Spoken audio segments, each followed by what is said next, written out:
We're talking about girl power in criticism. Get ready to blast off into the world of entertainment with Pop Culture Planet.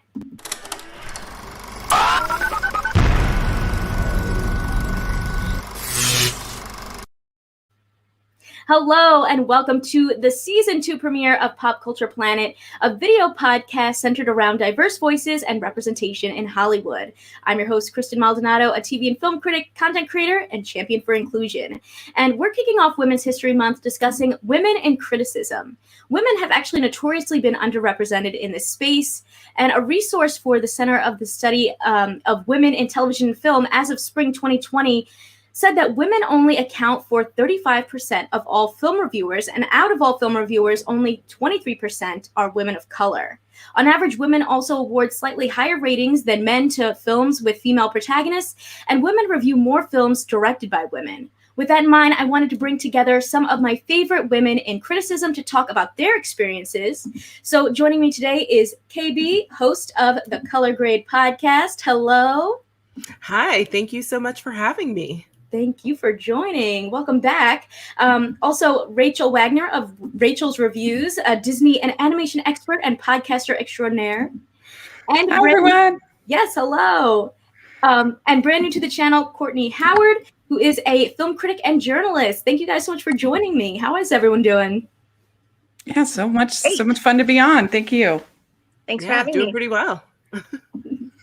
Awesome. So, you guys are people that I look up to in the film entertainment space, the critic space, the journalism space. So I'd love to talk to you guys a little bit more about how you got into journalism and criticism. Courtney, do you want to start out? Sure. I didn't think that this was going to be my career path. I told Rachel the story before, so she'll have to bear with me hearing this story again. But I had thought I was going to do more film production. I had wanted to be a director. And then when I went to film school, I thought maybe doing assistant directing, which is more sort of tutorial type scheduling and more nuts and bolts kind of stuff. But I sort of drifted away from that because it's a lot of hours. It's really grueling work, but it's still a lot of fun and very rewarding. It's just not where I felt my calling was going to be. And sort of all along this path, before I finally started doing film journalism and being a professional film critic, I watched tons of movies. I talked with friends about movies, and everywhere, like along the way, every step, even like jobs where I was an assistant at a mergers and acquisitions firm, like everyone in the firm was like, what do I see this weekend? What movies are good? What should I do? And they're like, we like how you talk about film and sort of break it down. And so they're like, you should do like the last place I had worked at in like a normal like day job. They were like, you need to start a blog. And I was like, no, that's not for me. Like, that's not a deal. But it was only until my mom passed away where I was like starting to do this, like, I need to say yes to more things. And, one of my editors for a site that's now disappeared, he had approached me on Twitter because he liked my voice and like what I was tweeting, and was like, I think you'd be a really great addition to the site. And so it was like, at first I was like, nah, I don't think so. And then I was like, I should really pursue this. I'll do it for a year, see how I like it. And I liked it. So I just continued. And so I'm now like 10, 11 years deep in it now. And it's always a learning experience. It's constantly changing. The landscape is constantly changing. Some stuff is still the same, which is not great, which is what we're going to talk about today. But it's fun. I like it a lot. I really do. That's awesome. And what are some places that you're working at and writing for now? Mm-hmm. I freelance for Variety, so I've got reviews going up there. It's been great working there, and I have a lot of stuff that goes to freshfiction.tv. They're much smaller than Variety, but still great and challenging and wonderful. Great editors there, so that's where I'm writing. That's awesome. And what about you, Rachel? Do you want to tell us a little bit about your experience in criticism and journalism? Yeah, so I started out just as a normal blogger, and I don't post on it that much. I still have my just personal blog, and I did that for years. And I always had an interest in film criticism, but I would just sort of every once in a while do a review on my personal blog. And it was just never something I really considered as being even a side career kind of a thing. But then I injured my knee and I couldn't really move very well. So I had to try to think of something that I could do. And I'd always wanted to watch the whole Disney canon. And so this was back in like 2014. And I decided, well, I'm going to start up a blog. It was called 54 Disney Reviews at the time, because that's how many movies there were in the Disney canon at the time. This was leading up to Big Hero 6. And I really enjoyed doing it. I reviewed the whole Disney canon, and that was all I was going to do. I had terrible SEO because I had all of these different things named, all these different stuff, and because I was started for different reasons. And anyway, and I really enjoyed doing it. And so I started writing more and covering more films, particularly animation. And then I started my YouTube channel, started reviewing films on there. At first, I was just doing unboxings. And I started writing in 2016, I started writing for rotoscopers.com, which is an animation website. And I started doing interviews for them. And that kind of got me in the interview kind of world. And then in 2019, Rotten Tomatoes found my reviews on Rotoscopers and my writing, and they liked it. And they offered for me to be on Rotten Tomatoes. So that kind of, and I had already started doing the Hallmarkies podcast in 2017, which is still sort of my most successful thing that I do and takes up a lot of my time, but I really enjoy it. And I get to do weekly interviews on there and recaps of all the Hallmark movies and rom-coms and Christmas movies. So that's kind of ended up becoming my niche of romantic comedies, holiday films, and animation is kind of what I cover. Family films too. I do family movie night every Monday. And so I do, it kind of does take over my life. I don't really have a whole lot, especially post the lockdown. I feel like the things that sort of balanced me out a little bit more were all kind of taken from me. And so now it's just like work all the time. But I'm really lucky because it's work that I really love and I get to interact with so many amazing people. I'm sure there will be a point where I end up having to take kind of a lighter load. But for now, my podcasting particularly is kind of my whole life. And I really love it. And I love podcasting because you get to connect with so many different people and you don't have the same toxicity that you do on regular YouTube. And because my experience with YouTube as far as edited videos and reviews has been more mixed and been more challenging.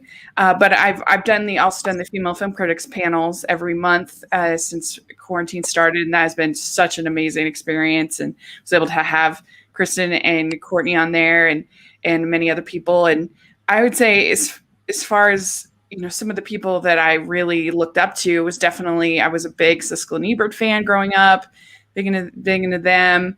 And then also, I mean, women like Mara Reinstein and Kristen Lemire, they're big heroes of mine.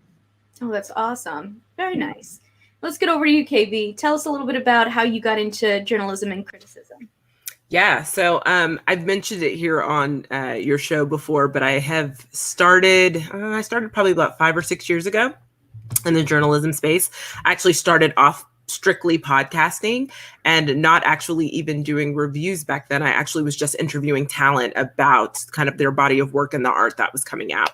And so, that still has a very special place in my heart. So I still do a ton of interviews just because I love chatting about, new films and new TV shows and being able to talk to the creatives behind it. But then there was kind of a shift with the site that I was working for previously, and they just needed more reviews. They needed more writing. They needed more reviews. So I kind of just dove in head first.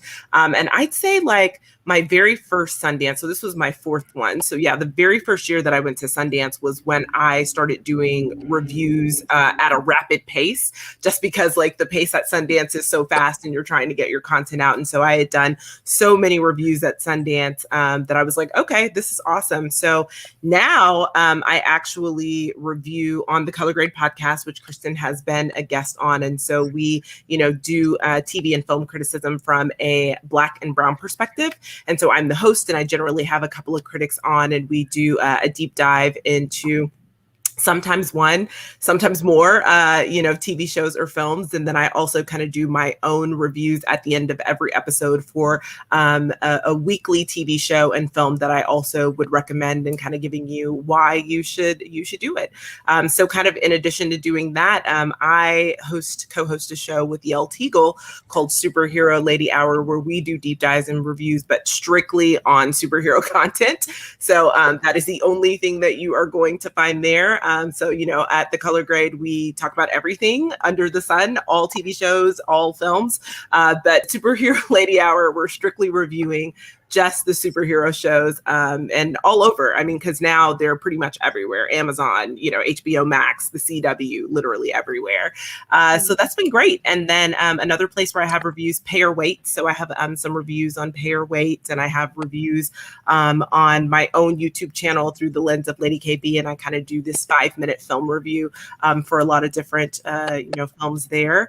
And so, yeah, it's been really great. I do tend to write for a lot of different outlets, but lately, I'll be honest, all the other outlets that I write for, because I write for Complex, Collider, Nerdist, and a few other places. More recently, it's been interview features, but yeah, still have a lot of reviews at Collider as well, and a bunch of different places. So it's been a really great journey and a really great learning experience. Again, I just honestly kind of came in only really just wanting to interview, and then that kind of spiraled by chance into doing more reviews. And I've always been a huge lover of TV and film. I think more so TV when I was younger, because like my favorite shows, even as a child, were like ER and The Practice. I just love dramas. And so I would be heavily invested as like a 7-year-old in these dramas. Like, oh my gosh, these shows are so good.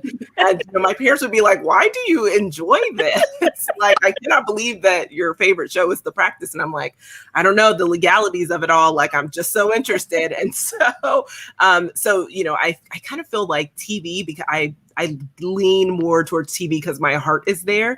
But I love marathoning films. I should also say that. And so, South by Southwest is coming up, and my list is long, and we'll see how many I'll actually physically be able to get through, for sure. But yeah.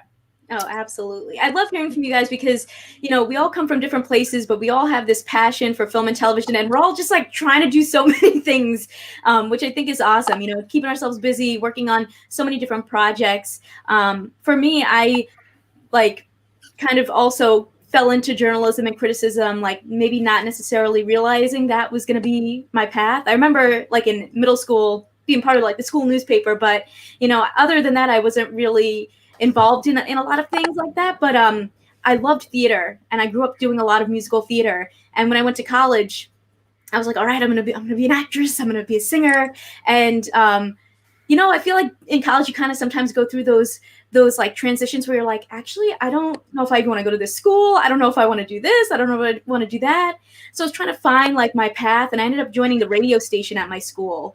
And I was like, wow, wait a minute, maybe I can combine my love of performing / talking a lot into, with my passion of entertainment, kind of combining those two things.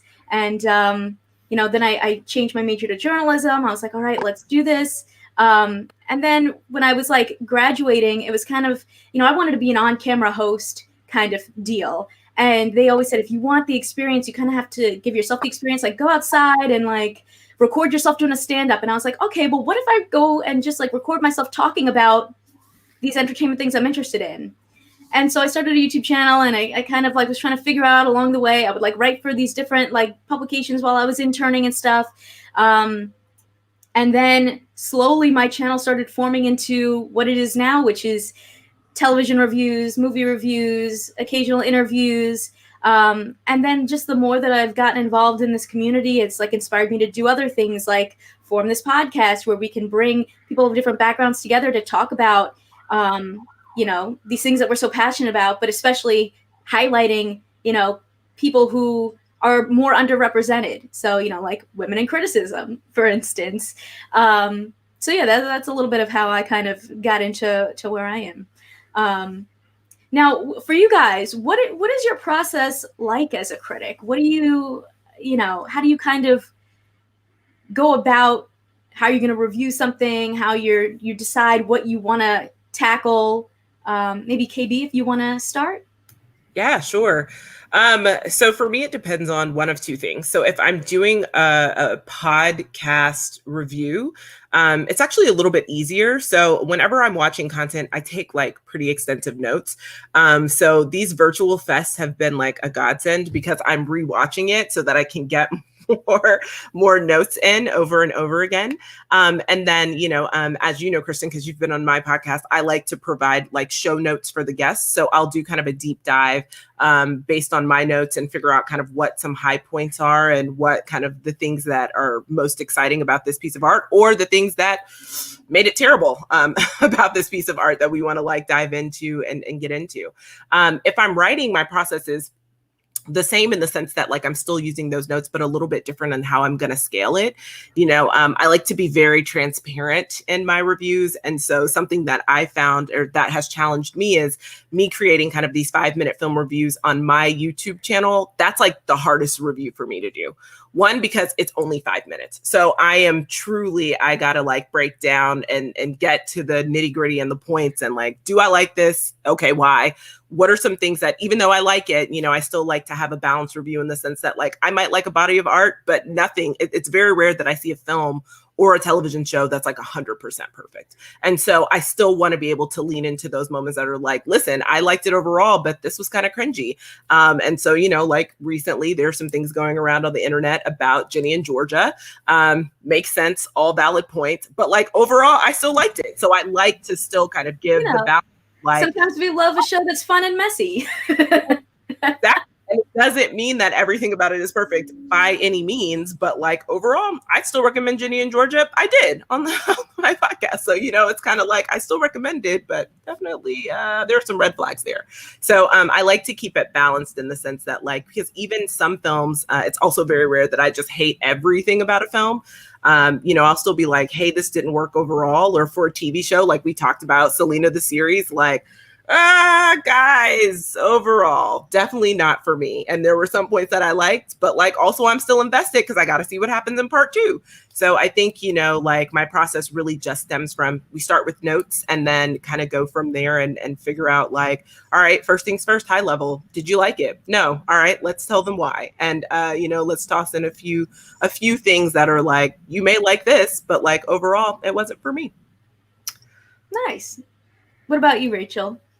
Yeah, it kind of depends on the coverage that I'm doing for the piece. Like during Sundance, for instance, I would just do these mini blog reviews where I would just have a paragraph or two about what I thought in giving my grade. For the most part, there's some that I don't know, I felt like I almost needed to see another time, or I didn't feel like, I don't know, I had an opinion. So then I would just I wouldn't put it on Rotten Tomatoes. I wouldn't give my final review. But for the most part, I do. And so that's kind of a different experience. I do these mini review posts where I'll cover like 10, 12 movies all in one post and put those up on Rotten Tomatoes. And so that's a different experience. But if I'm doing it for the podcast, for any of my podcasts, then I do take extensive notes.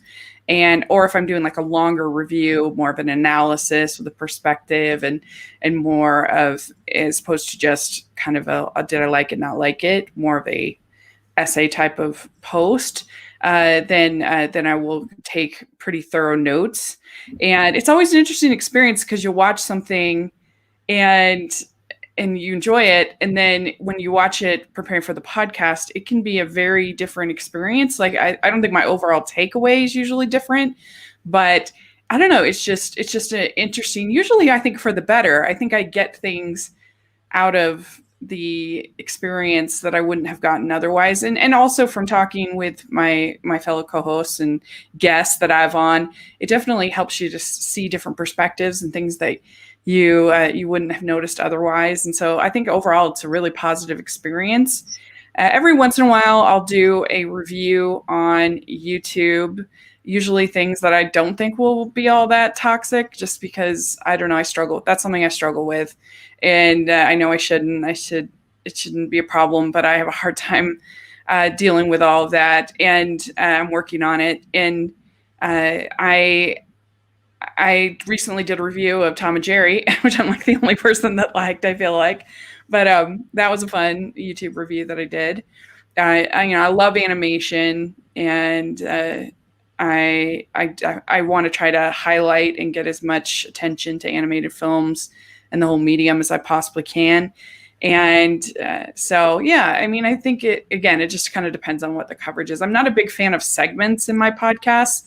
And so I usually just kind of think of questions and what we can talk about, and kind of going through the plot. And so that's kind of what we do. Nice. I mean, sometimes you like a movie, someone doesn't like it, vice versa. That's the fun of it, hearing other people's thoughts, and why'd you like that? Oh, okay, cool. I didn't think about that. Or, oh, no, I didn't like, but that's the fun of it. Well, and definitely as a critic, you have to be open to being criticized. I mean, that's the part of the deal. But I don't know, YouTube is just hard for me. I've definitely considered just going full podcasting a bunch of times, but I don't know. I just feel like YouTube is the worst compared to every other form of media. It's really hard, but I'm proud of my little channel, and I feel like I'm getting better at dealing with it all. And so it's a journey for me. I hear you. What about you, Courtney? What is your process like? My process is a lot easier, I guess, or at least more like less cumbersome, I'll say. I think that's the better word. In writing, you can like just delete that, but on podcasts and video chats like this, you can't. And so that's why I'm so nervous in this sort of forum, because I'm more used to the written word where I can sound smart like immediately, instead of like going back and looking like an idiot like right now. So my process is usually like I'll take notes during movies. I'll write down like important details that I know I'll forget, or I know that IMDb will get wrong, so that I'll be able to jog my memory when I go to write my review, whether that be right when I get home from a screening in the normal times, or like right after.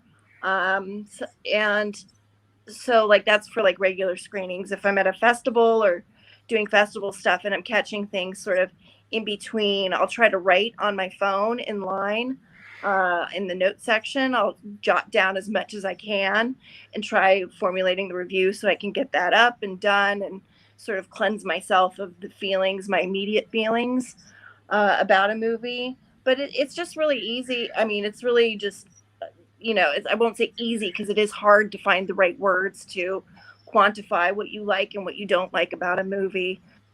But, and it is still takes me a while to write a review. Sometimes it's 30 minutes and sometimes it's, 4 hours, depending on like what it is. And sometimes I'll just, write it all immediately. And sometimes I'll write a little bit, come back to it a day later. But it just depends on how, I guess, passionate or how the film strikes me as like, what do I need to get out of my system right away, and then look at it later and say, okay, I can change this or I can modify this. So that's really it. Then, deadlines, embargoes. I mean, that's hectic. That could be stressful. Yeah, the embargoes and stuff like that, that is stressful. Like, depending on the outlet, like, if it's a film festival, Variety needs it right away. They need it like yesterday. But, other times it's like you get a few days in between the embargo, and that's like, phew, I get some breathing room here. Other times it's like an hour and you're like, well, I'm not going to make that. So, usually editors are pretty understanding because they've been through that same thing too. But that's really it. Now, for your, with writing and everything, do you have like certain things that you're assigned to cover, or that you'll reach out and be like, I'm interested in this. Do you need someone kind of situation? A little bit of both. For variety, I'm usually assigned something. I can reach out. I do have that, I can say, hey, I'd like to cover this, but it's not like, hey, I'd like to cover whatever gigantic movie is that's out there, because somebody, the senior film critic there will be already on that. But if it's something that I feel passionate about, then I can ask my editor, hey, here's this little indie movie I know we haven't covered yet. Do you mind if I take that? Or have you already assigned that to somebody? At Fresh Fiction, it's much different. Like I reach out to publicists. I have to do the legwork. I have to do all of that. And so that's also a cumbersome thing too. It's also difficult, it's tiring, it's exhausting. Sometimes you get, movies, I mean, you guys know, sometimes you get movies just automatically to you, and sometimes you have to like bother publicists 8 times before they send you something, and you're like, thanks a lot, and then you've already missed the embargo or whatever. So it gets frustrating and tiresome, and so that can be really not cool. But for the most part, like if you have a relationship with a publicist or something, they can usually shoot straight with you, hopefully. But you get good at spotting the lies and knowing what the lingo is, and knowing the keywords to get you in and the keywords that will keep you out. So that's what I was going to say. It's kind of I would say, because I understand like Courtney's path the most, in the sense that like I've been a freelancer for 5 or 6 years now, because I still don't know if it's 5 or 6, but let's just say 6. I've been a freelancer for 6 years now. So I have like a consistent team of editors at outlets that I'm constantly working with. And so it's a little bit less of, it's a lot easier in the sense that like I already know kind of the things that they're looking for. And so if there's something that I come across, a film or a TV show that I'm really like, oh, I actually want to cover this, I can usually just shoot them a message. They're like, yeah, no problem. Go ahead and cover it. It's easy in that regard. But to Courtney's point, on the flip side, that also means that I'm doing the majority of the legwork with the publicist or the studio, trying to not only get the screeners, but also, if I've been assigned interviews by my editor, trying to get, a junket invite or just getting a one-on-one interview with talent becomes, kind of the heavier lift of that. So, I mean, the entire process, I think, is exceptionally siloed.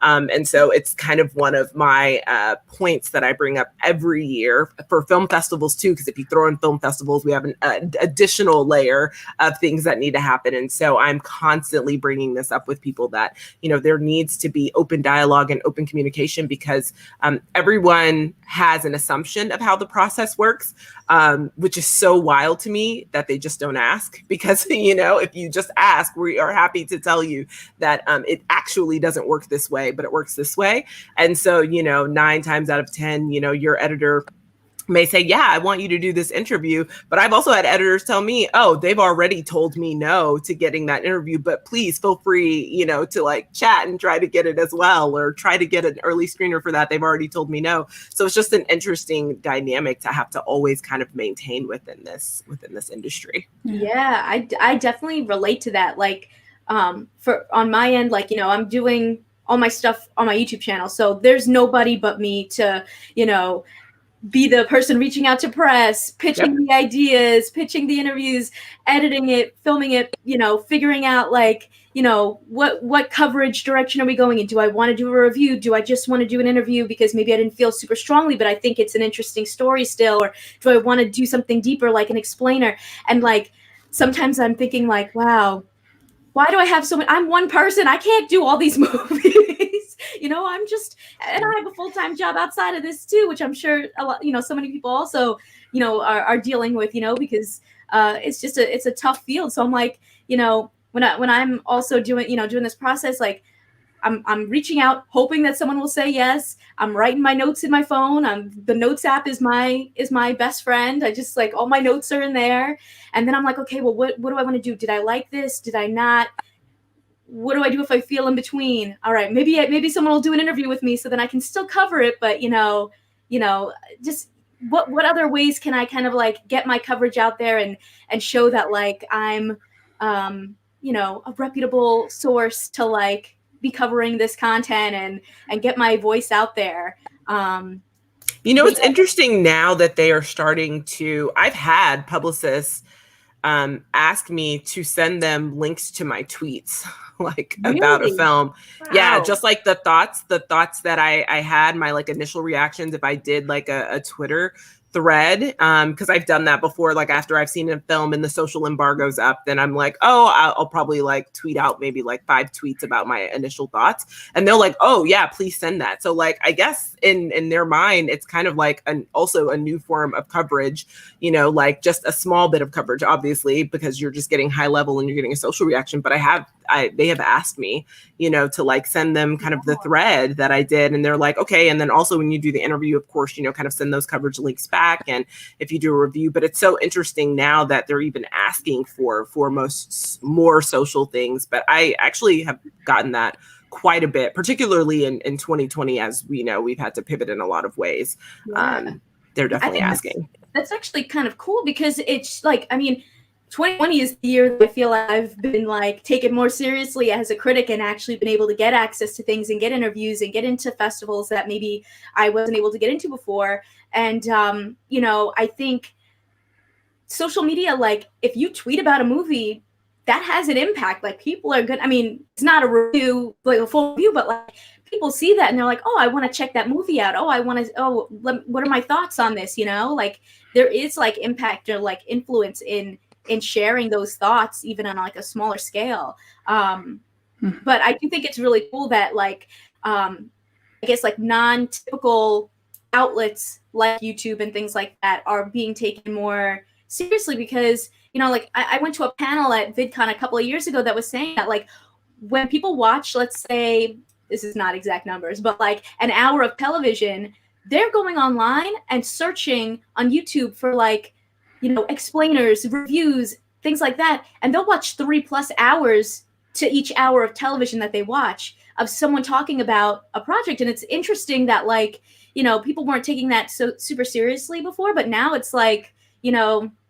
there is like power in that and people are looking for that content and want to like watch someone discuss the show or movie that they love. So we have that a lot with Hallmarkies podcast because I was just interviewing someone today that said that, she watches these Hallmark movies and you want to talk to your girlfriends about them. You want to talk to your friends about them.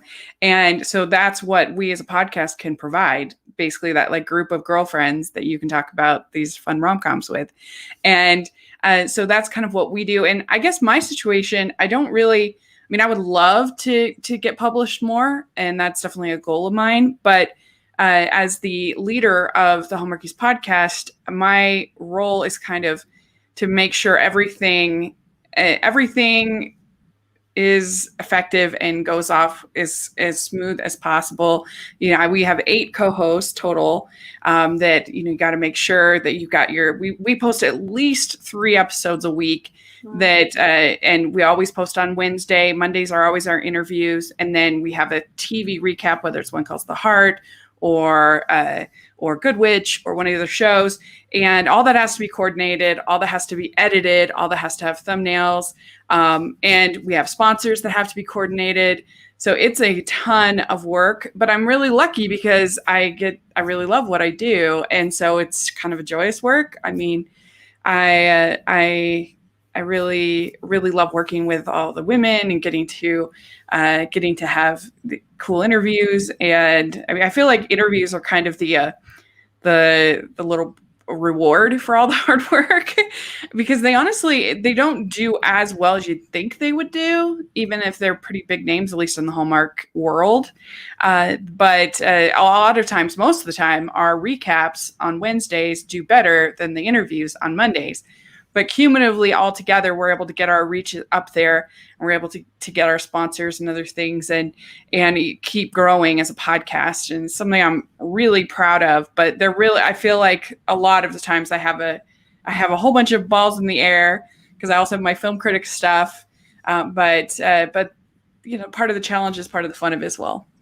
Yeah, I mean, there's like such a joy and power in being able to run something and own something. Yeah. And create something yourself. So that's awesome. Well, and just to be able to provide that sense of community for people is really a wonderful thing and a powerful thing. I've made so many treasured friends through all of my podcasting, but you know, especially through Hallmarkies, I just feel so grateful. That's awesome. Yeah. Now, I'd love to hear a little bit more about everyone's experience, what it's been like in the field, any highs, lows, lessons learned, maybe favorite moments. Maybe Courtney, if you want to start. Sorry, I had mute on. Highs, probably getting into Critics Guilds have been highs for me, because I love my colleagues, my press colleagues that I have in my area. They're all really great people, and I look up to them. And, you know, some of them are like, you know, they're not necessarily peers, but they're friends. They're, you know, most of these people, like, they're not even on my level, meaning they are skyrocket. I'm at the bottom. Like, that's how I feel. Like, they are just like worlds above me. So like getting into Critics Guilds that they are also in, I feel like a sense of community, a sense of family, with people that I know love film just as much as me. Getting the variety job for even just freelancing was huge for me. That was a huge break, and I couldn't have done it without my editor there, Peter DeBruge. And so that's been great. I have tons of friends that I made throughout the years that also do what we do and have been great sounding boards. So having friends in this industry, like real friends, not like, you know, just colleagues, but like real friends where you can be like, can I bounce this idea off you? Does this email sound too aggressive? Or like, does this sound right? Do you think I'll get in if I say this or this? So I have lots of friends in that regard, that also sort of like advocate for you to be in the room too. That's been a big deal. And a lot of the time that's been men advocating for me to be in a room, like at a junket or a press conference or something of that nature, where they'll be like, here's the person you should contact. You know, if you have any problems, you know, let me know. But, you know, usually it never comes to like a second thing. But so those have been highs. Lows, Twitter, comment sections, always terrible, always horrible. It's funny because I didn't make it my New Year's resolution until like starting to write for Variety to never look in the comment section. So just don't read them, because it's not worth your time. It's not worth engaging with. It's not worth thinking about.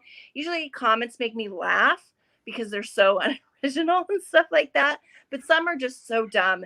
And some, you know, you can't help but see that just get sent to you. Like I have a whole folder on Facebook where I put like, basically it's a hall of shame of like terrible comments that get sent to me, just so people realize how horrible being a female writer about movies or a female podcaster about movies. Like I know you guys all probably relate to all the time men writing you and telling you terrible, terrible, horrible things. So that's the lows, really. Sometimes, you know, you feel, you know, sort of like, where am I in this business? Where do I fit in? Where's my voice? There can be that too, but I think that's just a normal writer's kind of like conundrum of like, where am I going? What am I doing? What's my goal? I don't know. I don't want to get too esoteric or existential about it, but you know, I've had tons of moments like that. Where it's just like, where do I fit in here? Am I saying anything that's worth anything? Do I continue to say stuff like this? I don't know. So there's been moments like that too. And especially like this past year, like, you know, there were times where you're like, is it the right time to be putting out movie reviews? Because it feels so just like fluff and nonsense compared to like what's going on in the world. Is anybody going to read this? Is anybody going to care? Like, you know, what's the importance here? But I think cinema is always an important tool for art and artistic expression and creation and healing and sort of dealing with your feelings. So I don't know. I just went on a tangent, but those have been like my highs and lows, I guess. Mm-hmm. Any lessons you feel you've learned over the years?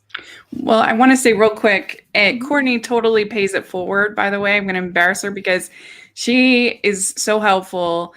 Just recently, I was on my first press junket, and I was a little nervous. I didn't know what to expect. And she got on the DMs with me on Twitter, helped walk me through it, what I should do to prepare, was so helpful. I felt so confident going into it. And so that is really a wonderful part. Like I said, the relationships, the friendships that I've been able to make through my podcasting and blogging has just been so special. And it's really interesting because most of my friends I haven't ever met in real life, but I feel as close to them as any of my friends in real life. And I hope that we get to the point where, I would love to have a chance to either take some trips myself and go and meet all these, a bunch of these people, or, have a bunch of friends for I don't know if you could have a Rachel's Reviews little meetup thing, but it would be so fun. Or a Hallmarkies podcast. We talked about it, gathering everybody together, and that would be so much fun. But yeah, I feel like everybody kind of knows my highs and lows. But I love the chance to interview, especially somebody that usually doesn't get the attention. We've kind of prided ourselves on Hallmarkies podcast of interviewing the writers. And our very first interview we ever did was with the writer, Nina Weinman. She's been on our show 6 times. We love her so much. And we've interviewed a ton of different writers. And the people writing these little Hallmark rom-coms don't get a lot of attention or praise often. And so I love doing that. And because I think it's awesome what they do.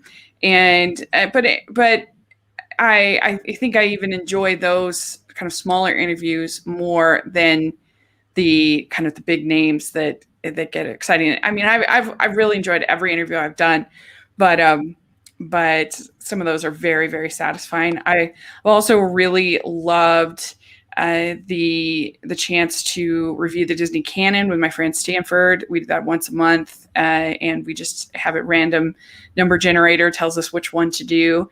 Each month we're coming down on our final 12, which is amazing. We've been doing it because there's 58. There'll be 59 by the end of this year. And so that's been really great. And he's actually a friend in real life. So that's been an awesome experience. And so I don't know, I just love the chance to gather with people, to get to know people.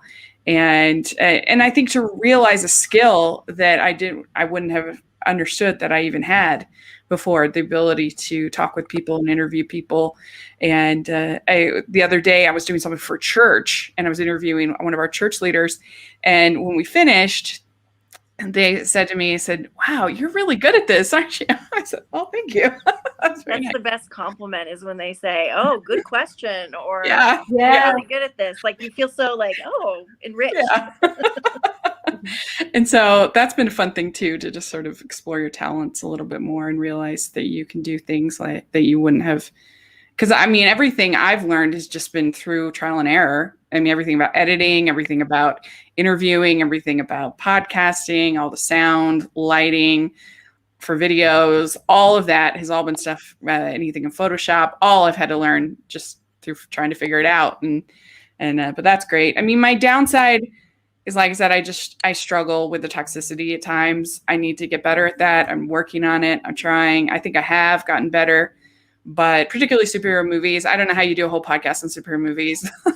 I admire you for that, because I think it is just so toxic and hard to have like any kind of real discussion about superhero movies. Kay could probably do a whole like other session on the toxicity in the comment section. Like she's probably like looking at us going, oh, they don't even know. They don't even know the toxicity. They have no idea. You know what? I will say I have had less toxicity kind of in the comment section of the videos. One, I don't read the comics, just for me, like I'm just kind of like, once the art is out there, put it out there, and it's kind of what it is. But I will say I've experienced more toxicity in the like round table rooms of superhero shows. That's kind of where, it comes in, just being talked over repeatedly, kind of ignored in the roundtable setting. It's just things like that. So that's probably where I've experienced it the most. It's less about the comments and honestly even less on Twitter, because I have a very firm personality. I don't stand for that. So I'm like, if you have like a negative comment, I'm going to block you, and it's totally fine. I'm just not going to deal with that type of energy. But it's different when you are when you're in person and, you're at San Diego Comic-Con. So, it's nothing but it is like a fanboy environment, and you're in these like round tables and you're in these press rooms and so, just having to kind of navigate that, I will say, has been a bit of a challenge. But what I think is harder than these individual trolls, which are easier to deal with, is when these groups and these particular YouTubers kind of rile people up. And I mean, it definitely happened with me with this group F Marvel Tards that sent their people. I mean, I was tagged in the post. They sent it to me saying, make sure she never reviews another film on Rotten Tomatoes. Make sure, and that kind of these groups and these, I mean, I hold them more accountable than the trolls and wackos that, because they're doing it for profit. They're doing it to make money. And the more they can get people revolutionized, for lack of a better word, the more money they make. And I think that's the worst. I mean, you have these YouTube channels that have made hundreds of videos about Brie Larson, just as an example, and it's just like, oh my gosh. It's crazy because, I really don't, I don't go down those rabbit holes often. And so, my stance just kind of in the journalism space is, and my stance in life, honestly, is I'm always kind to everyone until you give me a reason not to be. It's just the easiest way to live life as a human being. Like, we can all be kind. There's room for us all. We can all do things. So I try to just kind of, with my colleagues, and to Courtney's points about the highs, I have created some very great friendships through this, like some very real, honest, authentic friendships that, last outside of this, and we do things outside of this world, and we have met up before in real life just to hang out and to do other things, and we attend each other's birthdays. I've been in my friends' weddings, like literally we met on Twitter, but I've been a bridesmaid in your wedding because we just have become actual friends in real life. And so that's a super high. And also, to Courtney's point, getting into guilds and getting into associations, it's hard for freelancers to even be considered for those things. And so I am really grateful for the opportunities to be able to be considered and to be, Rotten Tomatoes, and to be in AFCA, and to be in Film Independent, and to be in a lot of different things. It's really nice to be able to have that, especially also because I'm doing 3 different mediums. Like, I'm doing a podcast, I'm doing YouTube, and I'm writing. So, I'm putting out content, but it's 3 different mediums. And so it can be very hard because people are like, oh my gosh, you're doing a lot. So I appreciate those things. But for sure, some of the lows can be the toxicity that we, kind of come up against, whether it be from peers. And I actually, I was in a press room for a superhero show once, and I was the only woman at the table, and every man talked over me. And the talent, it was the talent, because the publicist came and said, okay, well, we don't have any more time for questions. They need to rotate. And the talent said, absolutely not. The talent was like, I'm not leaving here before I hear her question, because she's been waiting the entire time. She's the only woman here. And, you know, like no one would let her speak. They noticed that she had something to say. They kept talking over her. And so I will not say who that talent is, but I will say I'm forever grateful to that individual. And every time I see them, I thank them because they were like a rock star, just being a human being and understanding kind of the nature of this business. But yeah, some of the other highs, events.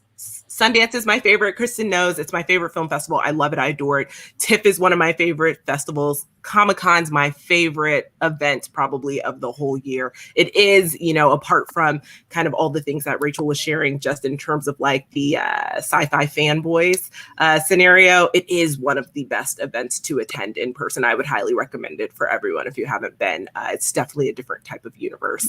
But, you know, so yeah, the lows are still the lows. And for me, I think one of the biggest lows is constantly being shut out as a woman of color from content that is centered on Black women. It's real interesting to me that it still keeps happening. And so, you know, not getting screeners for a film that's literally about a Black woman and her life and the struggles that she's going through. And they're like, nope, we don't have any more screeners. And it's like, that's interesting. I'm literally the target demographic. But, you know, so like still having to navigate those things can be a bit of a low as well. But a bit of advice, you really do have to have thick skin. I know like people say it, but it's true.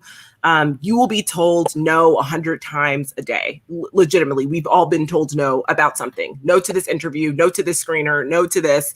And you're going to be told no a lot. So you're going to have to kind of get used to being told no.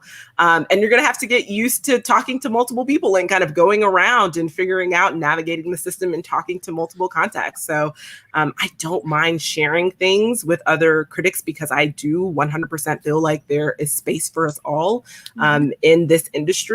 And we have to be kind to each other. We have to help each other. You know, if we have a rapport and a relationship and you need something, like to Rachel's point, she reached out to Courtney for her first junket. I'm always telling people, hey, if you don't know what to do, I'm happy to share. Like, I mean, we didn't get into this just being all knowledgeable from the very first moment that we stepped into it. We all learned and we all have some advice that we are able to give and share to other people who are coming up. So, yeah. Absolutely. And I think that's such a great point of just like, you know, sometimes it can feel a little like there's like this gatekeeping of like, you know, how do I even get into this?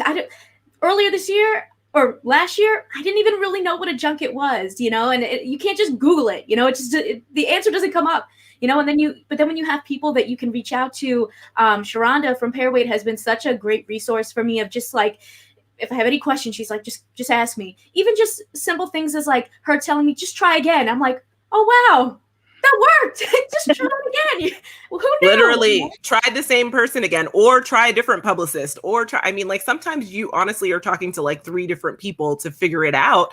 But sometimes that's the best way to do it, you know, like Going having the around, thick skin and never getting up. Yeah. Going around the person who tells you no is fun for me. Like, because it's like, now. Yeah, I'm going to go above your head and see what happens. Yeah, you know, and I think what's for me, what's been highs is being able to meet people like you guys, being able to communicate with other people and form a community and get to learn new things and like make new friends. And like, it's so exciting to be able to be like, oh yeah, I know someone from, you know, this state over here. We haven't met in person yet, but like, you know, we chat and we do some of the same things. And, you know, it's just, that's some of my favorite aspect. So I'm excited for like, hopefully next year Sundance will be in person and we'll get to, you know, hang out or, you know, other festivals get to meet up in person. And like those are some of my favorite parts. Yeah.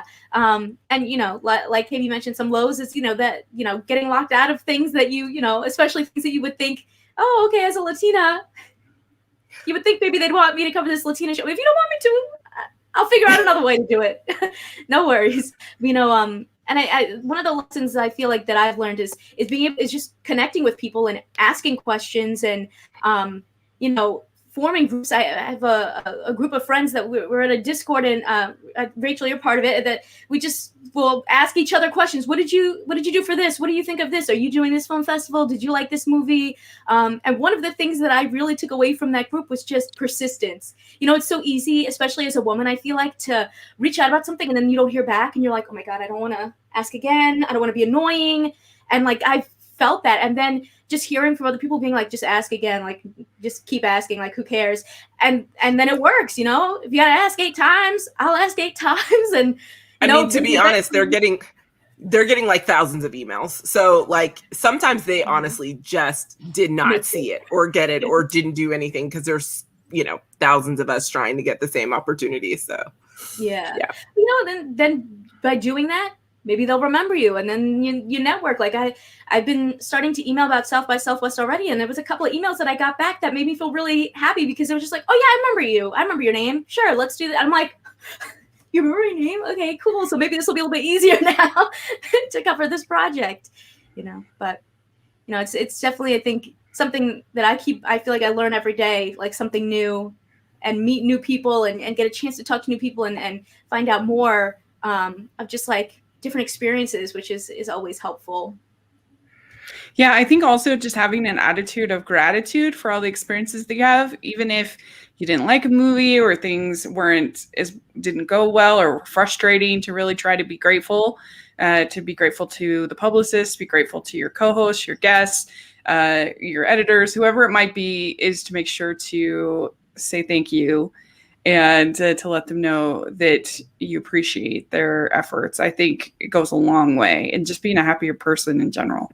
Yeah, and bringing those good vibes, you know, spreading good vibes, getting good vibes.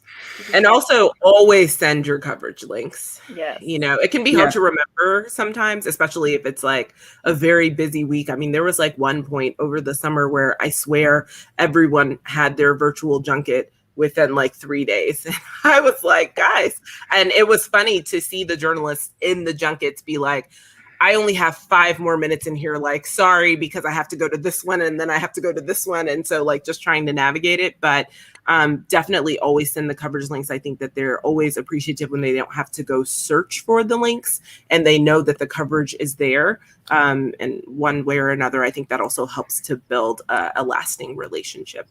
The more times you email them, the more they'll start remembering who you are. And to Rachel's point too, being nice about it and being like, here's this, or like, you know, if they email you for your reaction and you really didn't like the movie, like I always frame it as like, unfortunately, this didn't hit with me. Here's why, blah, blah, blah. And they're usually like, great. That's all we need from you. They're not like sitting there hurt feelings like, oh my God, like, you know, it's nothing like that. It's nothing personal. It's just, they need this to fill in their reports to send to the distributor or whatever. But being nice goes a very long way in getting respect from those publicists and making yourself known for being respectful, not for being, you know, it's easy to sort of crumble into, like, I've seen a lot of bad behavior rewarded throughout the years. Lots of temper tantrums I've seen thrown at publicists, and because of their outlet, like, those people keep getting in. And I'm like, why is there no consequences? Like, I'll tell my husband like stories about this business, and he's like, why isn't that person fired? And I'm like, I don't know, because, you know, they're a white man and they have job security. I don't know. Like, I don't know why the studios don't be like, we don't want to deal with that person anymore. But I've seen the stories I've seen. Well, and also there's a difference between being honest and being mean, like, and even brutally honest. You can be brutally honest and not be mean. Like, for instance, on our podcast, Hallmarkies podcast, we are very careful to never criticize the actor's appearance for any reason. The only like if they have a weird costume, maybe we might say something about that, or maybe some weird makeup on. That's not their fault, right? But I would never criticize somebody, for example, if it looks like they've had a lot of plastic surgery. I would never say anything like that on the podcast, because that's just, it doesn't have anything to do with the film. It doesn't have anything to do with the performance for the most part. I can't think of an example where it would.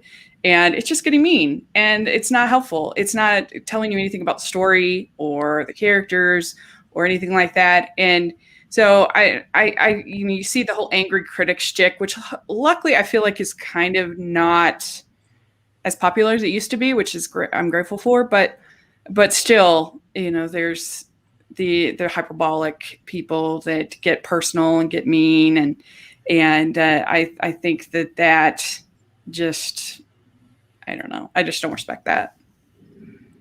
Yeah, I see what you mean. Like, I know for myself, my thought is always that I want to be honest, but I want to be not like positive also. Like, so if I don't like something, I'm going to say I don't like it, but I'm not going to be like, let me rip this, and make up things that's not how I really feel. I always want to have like a positive energy to whatever I do, because that's just kind of how I am. I'm just like a positive kind of person. But like, even if it's a negative review, I'm going to say how I feel, but I'm not going to like try to bash something beyond what it like needs to be, Yeah, I mean, you're going to keep your authentic voice and be yourself, while also still being firm in your stance in terms of what you liked and what you didn't like. Exactly. But also knowing that doesn't have to also mean being rude. Mm-hmm. Exactly. Now, I'd love to hear from you guys why it's so important for us as women to share our lens and perspective. And if you have any advice for women that want to get into this field, especially because especially women of color, are so underrepresented in this space. Maybe Rachel, you want to start?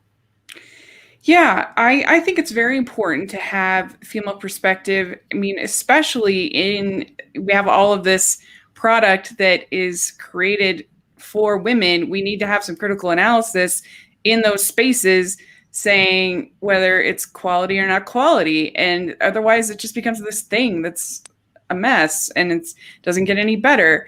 And but we need women's perspectives in all different kinds of content, because we are half the population and our opinion matters. But I think I really do think, especially for content that is demographically mostly designed for women, I think it's really important that we have critics available to talk about that and to analyze it, and to, again, try to make it as good as it can possibly be. Without critics, the only counterbalance to the studios is the box office, and that's not very good. So we need to have a flourishing critical system, and I think that female film critics are a really important part of that. As far as getting into the business, a lot of people ask me how to make a successful podcast, and I don't know if I have the greatest answer. I think that being really consistent and finding your niche that not a lot of people are talking about, and then start talking about it, and try to have good sound, and try to be prepared and have good questions. And but yeah, that's everybody's podcast is a little different, but they say that most podcasts don't last over 6 episodes, so you just got to keep going, and try to have great experiences. Even if you're doing it just for the listens, then you're gonna not succeed. So do it for the relationships you're making, for the things you're watching, for the things you're learning, the skills that you're learning, how to edit, how to create thumbnails, how to, just whatever skills that you're learning, and have that be your main priority. And then hopefully you will get lucky, like what we did with Hallmarkies podcast. We worked really, really hard, but that you'll be found and people will enjoy it, and there you go. But you can't really control that part of it too much. So just concentrate on your content and what you do, and have a good time. Awesome. That great advice. And I think that that's true consistency, and just keep going, like if the only way that you fail is if you stop, because then you gave up, Yeah. Also, I would recommend trying to work with people that are maybe a little bit less successful than you, right? Because then you can build them up, but then also they're more likely to want to work with you, as opposed to trying to get, like, I'm not going to try to get an interview Jeremy Johns, or you know what I mean, like somebody that's way, way more successful than I am in the online film world. And so I don't know. I think that can kind of work, is that those people that are a little bit less successful than you still have really good things to say and really good content a lot of times. And so work on pulling them up and making your content better as well, rather than like, I don't know, trying for, you can go for it. Why not? What do you have to lose? But that's what I would recommend, is finding people that are just a little bit below you and then working with them. Then you get that community that you're all kind of in the same space, and you can help build each other up. Exactly. What about you, KB? Yeah. So I am of the space and the vein that, it would be really boring if we all had the same opinions about things. And so I am 100% a proponent of women being in criticism, of all people being in criticism, and to be able to share their unique voice and perspective on a body of art. We are not all meant to like the same things. Like, that is unrealistic and unreasonable, and that is okay. I like having differing opinions about things. I like that even in my tight circle of friends that also happen to be film critics, that we do not agree, and we talk about it often, and we share, and like, oh, I can't believe you didn't like this. What happened here? What did you like? I like having those types of robust conversations around different things, and knowing that, like, hey, guess what? My opinion is not the only one that matters. It's nice to have other people's opinions and hear about other people's thoughts on a body of work. So, we as women, we have a lot to say. We have a lot to contribute. And I like reading other women's work, and I like understanding their point of view and their perspective on things. And so it's interesting to me. And I think that we make the world interesting, quite literally. And so I want more of it. But just in terms of advice, I'm kind of to Rachel's point, I 100% always believe in networking across.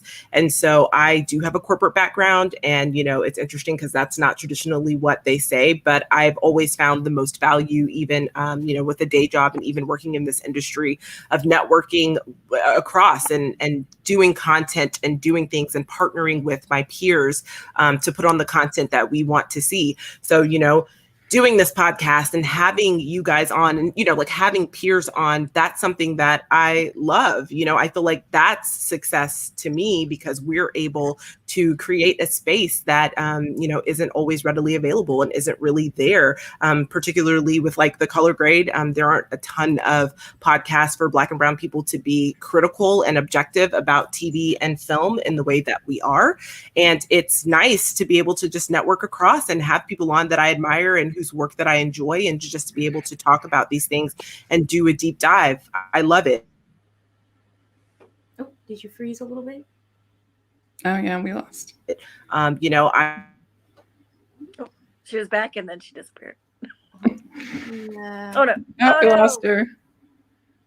Uh-oh.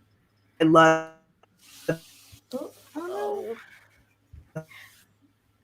Let me try again. that reached out and basically was like, oh no. You back? Uh-oh. Okay. Okay. Am I back? I think so. Baby? No? Oh my gosh, what a journey. A Wi-Fi technical journey. Something that we are currently used to in the age of the pandemic.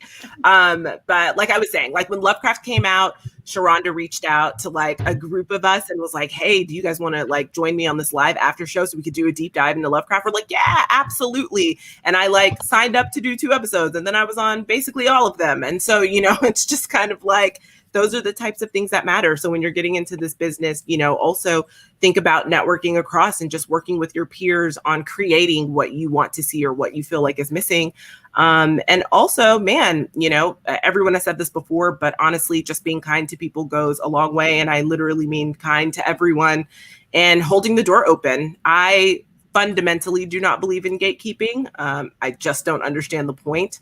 And so I don't do it. So, none of the publicists I work with are surprised. I don't do it. So here we are. If you guys need something, you can always ask, because that's what I do. And most people already know that. So I just think it's more beneficial if we can help each other out, and we know that someone is really passionate about something, or specifically like really passionate about a film, and they need, some information, I'm like, okay, let's see what we can do. Let's see who we can contact. Let's see how we can get you connected. So. Absolutely. And I mean, just those connections alone, like you being on Sharonda's live stream, that's what encouraged me to reach out to you, because I was like, I like what she's saying. I know Sharonda. Let me reach out to KB, and look at us. We've collabed so many times already. I know.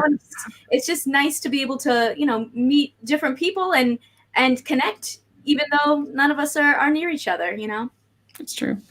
Yeah, it's the miracle. I mean, I don't know how people could have gone through what we have gone through without the social media and the internet. I mean, I know it has its definite downsides, but it's been a huge blessing in my life. That's for sure. Definitely. And what about you, Courtney? Why is it so important for us to share our lens and perspective as women? And do you have advice for other women who want to get into criticism? Yeah, I mean, everything's basically been said already. Great advice from Rachel and KB. I mean, we're women. We make up half of this planet. How boring would it be to read just film criticism from men and men on women's film? And sure, yes, I do want to read that. I want to read a few that I do admire and do like reading, but I also want to hear from the female perspective. And I want a balance between my film criticism. And I would hope that more people would want that too. And then come to, all of us for what we have to say and what insight we have and what sort of critical thinking we have that differs from the men. And even, some of my male friends in this business, they think, sometimes they're more way feminist than I am in terms of looking at movies. So there's a huge balance that we could be doing a lot better, that I think that it's really bad and lacking in a lot of ways. So I hope that does get better. And like KB is saying, stop gatekeeping. It's not our job to gatekeep, it's publicist's job to gatekeep. So if they don't want somebody in a room, they'll say no. But, we can advocate for more of these voices to be in the room, because that's what helped us get in the room. And I think that's a better world to be in. And then that would stop, roundtables from being so cliquey and press conferences from being so cliquey. And it's baffling how some of these things work, but, or better word, don't work in the long run. But advice: be nice to people. Like I said before, make good friends in this business, which are very hard to find. Networking is really, really important, especially if you're a freelancer. That's invaluable. I don't really have anything else to sort of add to that. Absolutely. I mean, I think those are great pieces of advice. I mean, for me, in terms of my advice, it's just get out there and try making something, whether it's making a YouTube channel or a blog or a TikTok or Instagram, whatever platform you want to use. I think it's sometimes people feel that I need it to be perfect in order to do, or I need to figure out my voice, or I need to, and sometimes the best way is just to put something out there and then start watching other people's stuff, get ideas, figure out what your voice is. My videos from the very beginning to now are very different. And I think that's good, because it shows that you grow over time, So if you're interested in criticism, if you're interested in literally anything, just get out there and try it and just do it. And stick with it if you're really passionate about it, because my mentality is I've been on YouTube now for maybe 7 years. If I stop, then I definitely won't be successful. If I give up, then I stopped already, so I'm just going to keep going. And I think that, the consistency and just putting yourself out there is really what's going to make anything kind of happen for you, whether it's criticism or something else. Mm-hmm. I think finding your voice is a really important thing, and being true to your voice and remaining true to your voice. And being able to figure out that you could still be true to your voice and grow and learn and continually mature your voice, I think is a big deal. I've read stuff, friends have read some of my stuff that from when I first started out until now. And they're like, there's a huge, like, I wouldn't be able to tell that this is the same person. So like, in order to do that, you know, you read other people's work who you admire and start to like, oh, I like, you know, I you know, that kind of works. Not plagiarism or anything like that, but like, you know, just sort of learning about the craft and reading, you know, people like, you know, I don't know, whoever you admire, if it's Pauline Kael, or there's, you know, books by, you know, Lopate that are really great.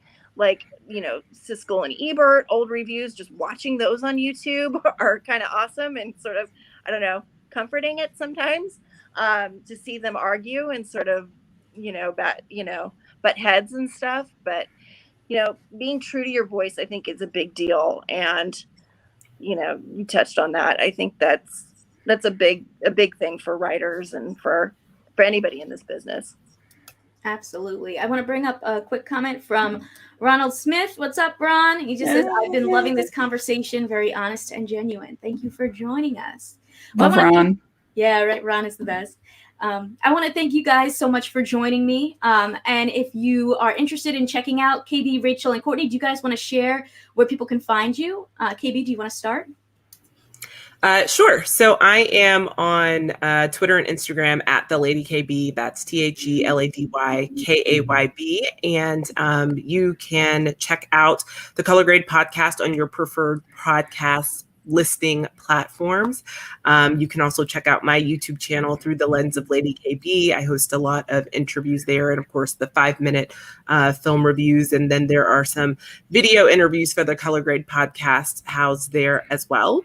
And then, you know, follow me on Twitter. I, you know, may or may not also just, you know, post photos of Lenny Kravitz, but I will also guaranteed post some of my reviews as well, and some other interview features as well. You can click my link tree, and I have literally every single outlet I work with consistently on there, from Complex to The Beat to Collider to Nerdist to Nerdophiles to Society to Pay Your Weight. Literally all of them are there. I love Linktree. It's the best invention on earth.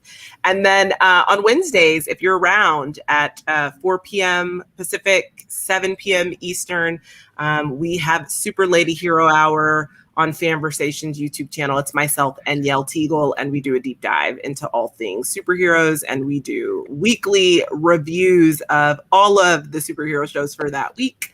And we talk about all the superhero news too. So yeah, thanks again for having me. Thank you. And what about you, Courtney? Where can people find you? I'm such an underachiever in this group. Like, it's not even funny. Like, no, I'm so lazy compared to all of you. You can find me on Twitter and on Instagram at Lula May Bell.